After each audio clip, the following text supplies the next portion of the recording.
All right, good morning, everyone. We're happy to have you here for NRCA's Roofing Industry Fall Protection 2018 National Safety Stand-Down Week. And our participation in this role, which we've done, this is the 5th year of it, and the 5th year that we've been participating. And we've been working with OSHA on this every single time, and I'm really happy to introduce Ken Atha. Ken is the Region 5 Administrator here in OSHA, here in Chicago. And with that, please welcome Ken. Ken. So good morning, everybody, and thank you for being here today. Today, across the nation, OSHA is holding a national fall stand down. Each year, we see workers suffer a fatal injury or serious injury because of falls, and it's time for that to stop. So again, I want to thank the National Roofing Contractor Association, Janice and Tom, for inviting me here, and most importantly for you all for coming to this event. OSHA could not do this without your support and without your involvement. Safety is everybody's responsibility. While many people see OSHA as the enforcing arm of the federal government with regards to safety and health on the job, OSHA does a lot more than that.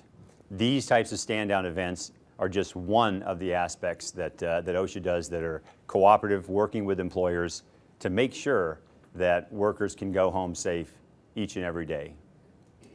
And while this is our 5th year doing the fall stand down, unfortunately, falls continue to be the #1 killer for our workers out in the workforce. With over 690 fatalities in 2016 resulting from falls, we know we have to do more. Workers have to understand what the hazards are, and they have to understand that taking the risk to get the job done is unacceptable. And for the employers that are here today, thank you, because I know your commitment to keeping your workers safe is true. Thank you for the workers that are willing to stand down today with us and prevent the next fall in our area. Every time a fall comes across my desk, I'm always saddened to understand what the circumstances are that led to that. And in the same vein, I do get emails and we do get information where workers were protected and an unfortunate situation happened. They were in a harness and they fell and they were saved. Or the job site was set up properly, the scaffold was set up properly, and something unintended still occurred and yet they were saved. So learning about safety and health, as you're going to do today, understanding what those hazards are, how to wear the gear, how to protect yourself, how to protect the person working next to you, and how to protect your employees, it will make a difference. Probably the best advice I was given was when I was 13 and 14-year-old working with my grandfather on roofs. That's what my family did. And when I got up on the roof, the one thing he said is, you will not work near the edge, and you must always ensure that we have the slide guards in place so that you're protected. And so these were low slope, small roofs at the time that was allowed. We allowed that. We didn't have to be in the harnesses. But it really stuck with me. And my family continues, my brother continues to be in the construction trades. And well, of course I work for OSHA, so you know Thanksgiving's always fun. To talk around the dinner table. But at the end of the day, he understands how important safety is, and I'm always encouraged to see contractors like yourself, employees like yourself who are willing to take the time, step aside from the busyness of the work, pay attention to what you're doing, and get the job done safely. At the end of the day, the reason we're all together, the reason OSHA wants to partner with the NRCA and others is because we want workers, we want you all to come home safe each and every day. Together, and that's the only way it's going to happen, we're going to see less worker fatalities and more people coming home safely. So enjoy the time today, learn a lot, and if you have any questions, OSHA is available to you. Thank you.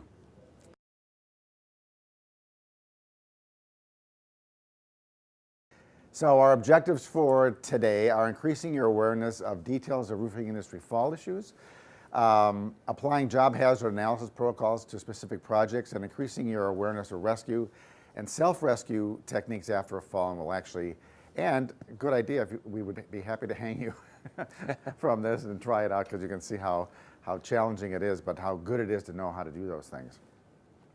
So first off, I want to just follow up with what Ken was talking about earlier in terms of the impact that this fall's emphasis has or could have on our industry.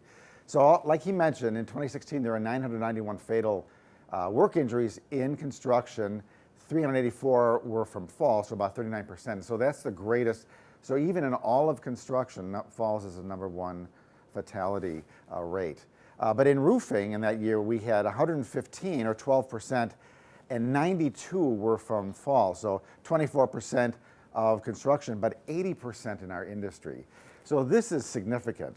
In other words, if we can chip away at that, it's significant in terms of our industry, the impact on fall-related deaths, not only in construction, but in our industry. It is the thing that is preventing our workers from going home. It's huge. So that's something I really would like you to think about for a moment. Ken had mentioned, and I liked what he said, the idea that, hey, something may not happen today, which is true. I mean, on average, something is not going to happen today. But when something does happen, and I know many of you have been around long enough to know that when something does happen, an accident or something, the impact is huge, not to mention if it's the impact of a death. So that's why we're here.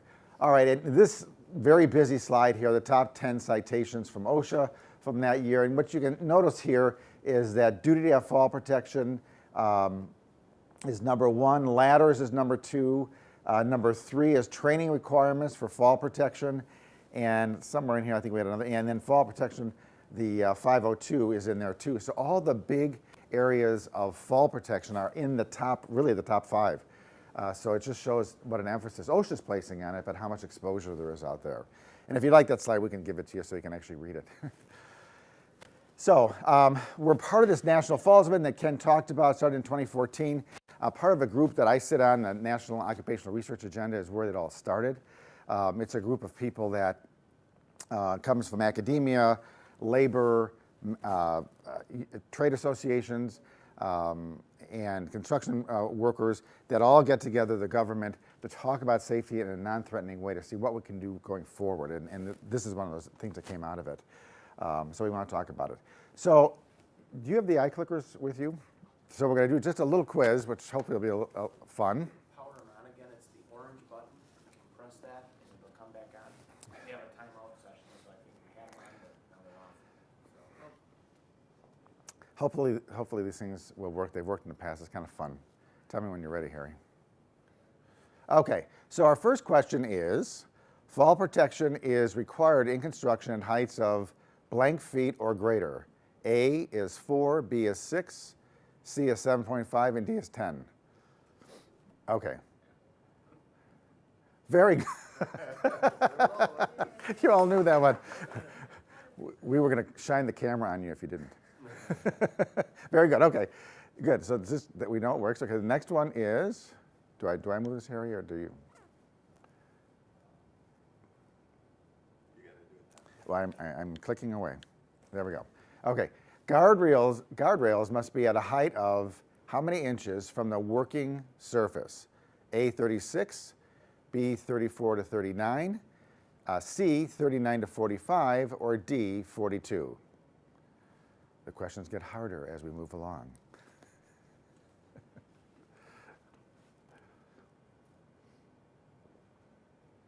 Ooh, oh, did it by itself. All right, good. All right, so we have a little bit of a disagreement of opinion here. So nobody picked 36, which is right. That's correct. A is not the correct answer. First off, the correct answer is, who's going to fight for it? What do you think? Ooh. So it is C, but why is D come up as? Is that the top rail? No. So why is D? For it sound like the right answer. Does anybody know? It's a little bit of a, you have to know the regulations like crazy. Well, I know it's a minimum of 39. I don't know what the 42. Yeah, so what the regulation says, which is why you're going to get there, it's 42 plus or minus 3 inches, right? So the minus would be 39 and the plus would be 45. So that's why C is the right answer, 42 plus or minus 3 inches. And the reason for that is, those of you that got it right, do you know why we have a range? Anybody want to go for it? All right, well, I'll tell you. The reason is because if if you were to use wire rope, for example, right, which can be used as a top rail, right, what happens is it has to be able to withstand a 200-pound load in the center, right? Because that's it. But the fact of the matter is, one of the things we come up with is how far apart do stanchions need to be on guardrails? Well, they need to be far enough so that they can hold up 200 pounds in the middle, right? So they can be any distance they want. But the fact of the matter is, if you have one going over a long period of time, what's going to happen is you're going to have sag, right? And you've seen them on, like when they were building the garage over here at O'Hare, they could have them anchored in at 45, and they could be 15 feet apart, right? But the bottom can't go below 39. So you've got this. And the reason for that range is because that's, as they did body testing, that's the average height of human beings, or adult human beings, where that would get them kind of in this area here. So it's really for sag, and that's one of the main reasons right there. All right, so under OSHA regulations, can a crane's hook or load line be used as an anchor point for a personal fall arrest system? Can a crane's hook or load line be used as an anchor point for a personal fall arrest systems?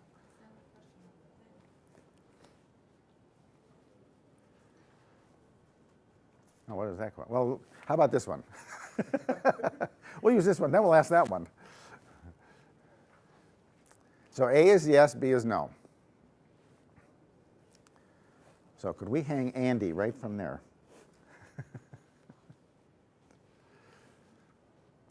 Very good. So some are yes, some are no. Now, what's interesting is in the new crane regulations, the answer has changed from here to here. So you can now. There are regulations around that have to be met, but we'll talk about that a little bit later. But the answer is yes currently. Warning lines must be at what height? 28 to 36, 34 to 39, 36 to 42, 39 to 45. Survey says. Okay. So, okay, B is the right answer. And, okay, so you can see, so why is the range? Anybody know? For sag. For sag, very good. And, with stanchions now, it's a little bit different, right? Because they only have a 16-pound tip over. And so, but the answer is here, and that it really comes down to waist height again. That's the only thing that I'm aware of. Rich or Harry, any other reason for the sag? Yeah. So anyway, so the correct answer is B. It's not the same as a guardrail. All right. And here we go. Anchors for a personal fall arrest system must be capable of supporting how many pounds per attached worker? A, 2,500, B, 3,000, C, 3,246, or D, 5,000. Very good. Everybody knew that one, 5,000.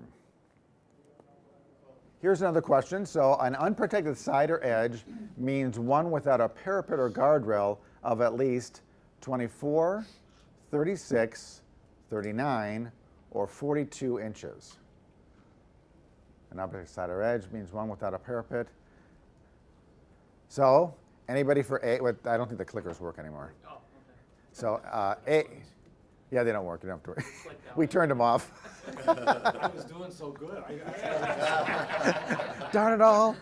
Finally figured out how to It's like, who wants to be a millionaire, right? That's like, okay, so anybody pick A, 24? No. Anybody pick B, 36? Ooh. See, now you have to really be right. C, 39? Okay, anybody 42? I think, yeah, so it's 39. So, yeah, there we go. No higher than 39. It used to be it used to be before 1988. It was 36 inches, but now it's 39 inches. All right. Does the next one next right here? Can I make? Yes, go ahead. Say something Yeah, about that? sure. So, when you measure, if it's long this way, my understanding is that you could measure going across and down. No. There are some states when you can do that, but not federally. what is it, Washington? Yeah, we've had that come up. When we did the class in Schaumburg, actually, we had a compliance officer in who said that he would allow it if the parapet was at least 32, he would allow you to go add out? 7. the horizontal distance. Okay, if that then hit 39. But then somebody said, "Would you put that in writing?" And he said, "No, I won't." No, there is something that they have in writing, some kind of, what do they call The place. clarification, the. Interpretation. A letter to OSHA, LOI. they answered it. But it's still a violation. It's just, it would be a de minimis, I believe, the Latin word for that. Yeah, de minimis. There's some science behind it in that, I mean, it kind of makes sense. If it's, 24 inches over this way or something, I mean, it's the fall hazard is kind of going away. But, yeah, you have to be real careful if you're going to push that. Yeah, so I would say no. Don't even go by an LOI because, Why you put it in play? yeah, and where it is illegal to do it, in Washington, they had very specific height thresholds for how the minimum height that it had to be first before you can use the other one. For the purpose of, you wouldn't want to have one thing that's 1 inch high and 38 inches. People start interpreting. So here in Illinois, the answer is no. Don't even go there because it doesn't. It's just not going to work. And it's a real shame when you get a compliance officer who does that, because that's giving people an idea. Because then the next time somebody comes along. And the fact of the matter is, when it gets to the fact that you're in a citation situation, now you've got the legal community involved who are looking at the regulations and saying, sorry, and you're the one paying the bill for your lawyers to fight that whole thing. So you don't win in that situation. I wouldn't go there at all.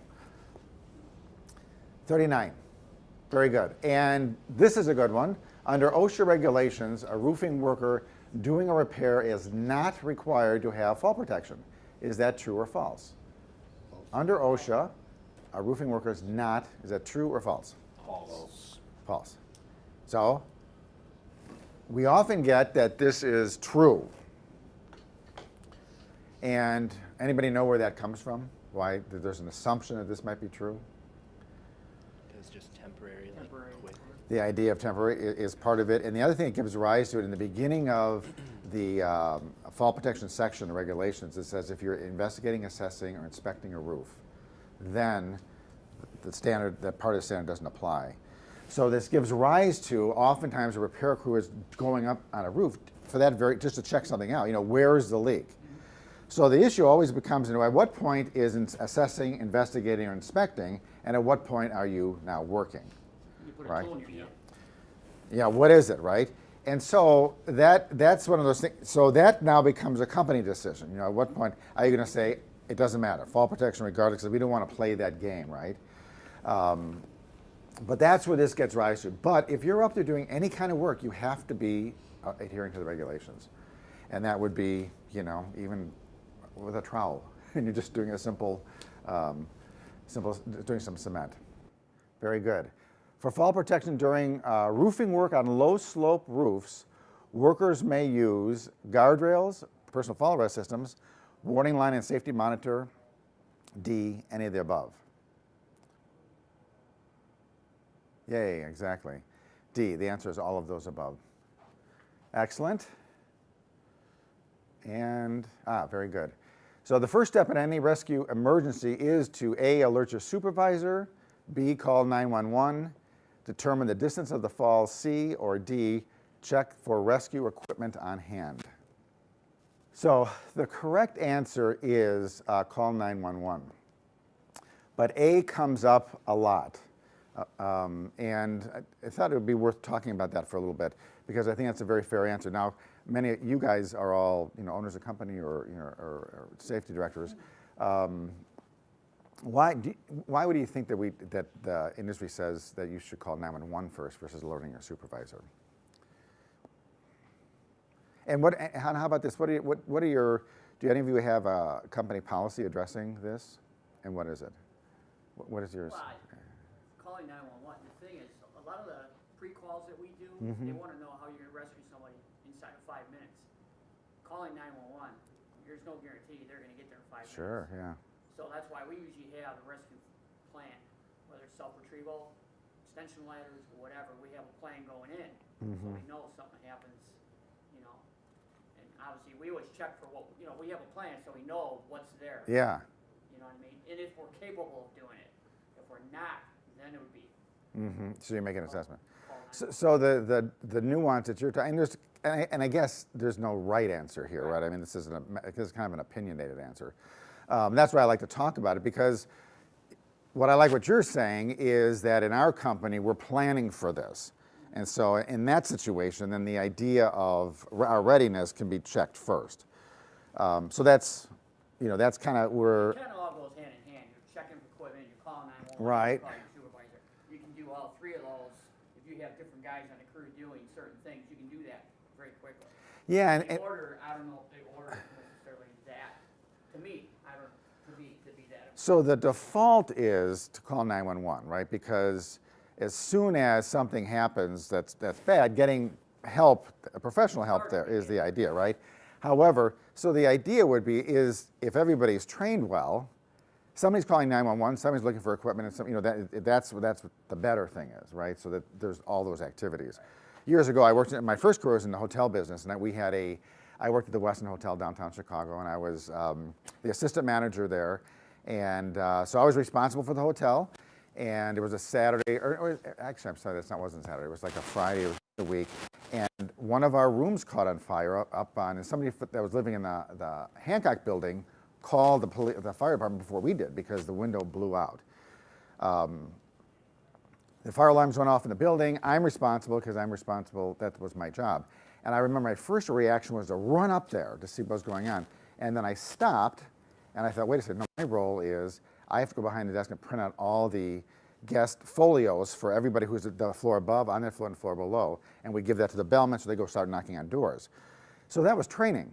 I mean, my first reaction was I got to get up there because I'm in charge of the hotel, but then I remember stopping myself and thinking, no, my job is to do this. I got to go do that. So when we did the thing later, of course, that really helped because then the bellmen were dispatched, people knocked on doors, people got out, and all that was very important.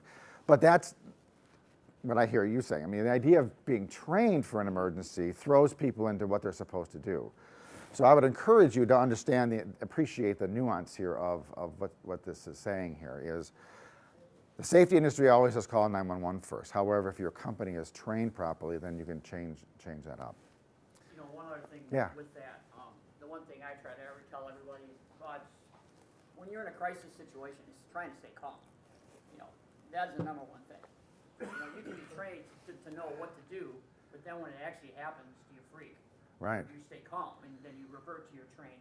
Okay, hey, you do this, you do that, you do this. Right. That's a big part of it. Well, that's where training is so important because it gives you that, wait, I know what to do. Just that what happened to me. I kind of. Because you're prepared for it. Right. If you're not prepared for it, that's when you make mistakes. That's right. Yeah. And often can put yourself in harm's way, too. So the OSHA regulation sets out a lot of detail about how rescue is accomplished and what methods to equip you to use. Is that true or false? The OSHA regulation set out a lot of detail about how rescue is accomplished and what methods and equipment to use. True or false?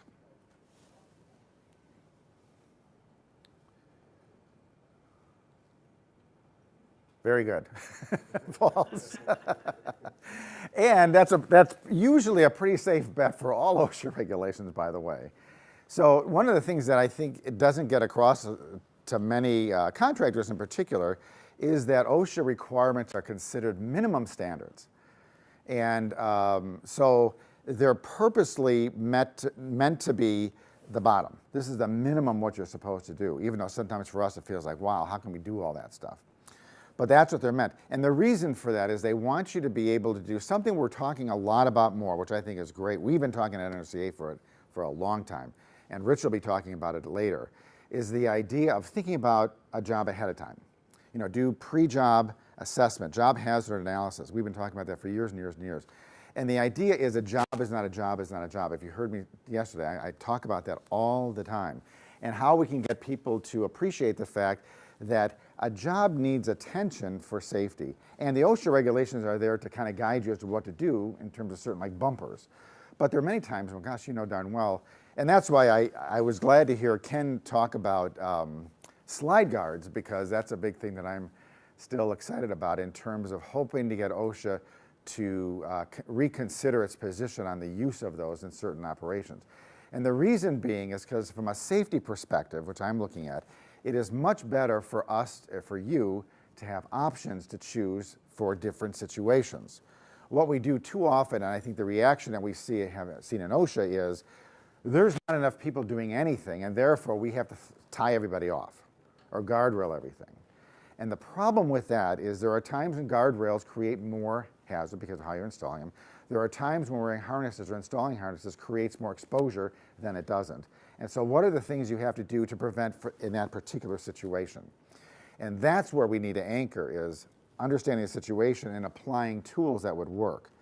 And so one of the things that we're fighting for at NRCA is to have OSHA give us back as many tools as we can, understanding that you can't use slide guards for every single thing. You can't use a warning line for every little thing. You can't use a safety monitor.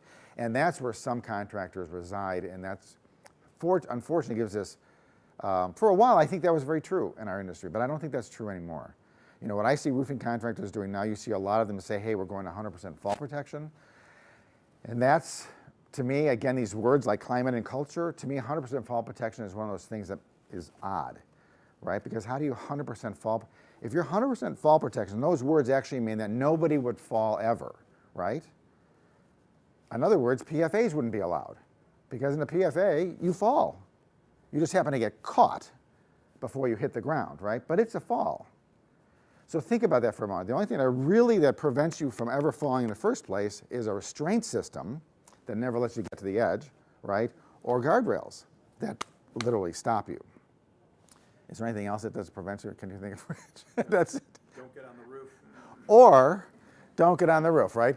So these words mean something, and that's part of the thing I want you to think about in terms of when you're training people is, what is it you're saying? What do these words mean? So if we want to prevent falls, how do we do that in a way that fits the dynamic of our roofing workplace? And that's what I think is really important. And I think as an industry, have moved into the area of the level of sophistication to be able to ascertain what's best. And if it's a slide guard, it's a slide guard, right? If it's a safety monitor, it's a safety monitor. And understanding that, yeah, those on the bell curve of uses, those are probably on the tails, but still, they have their place. All right. That's my story. I'm sticking to it. So we're going to move to rescue.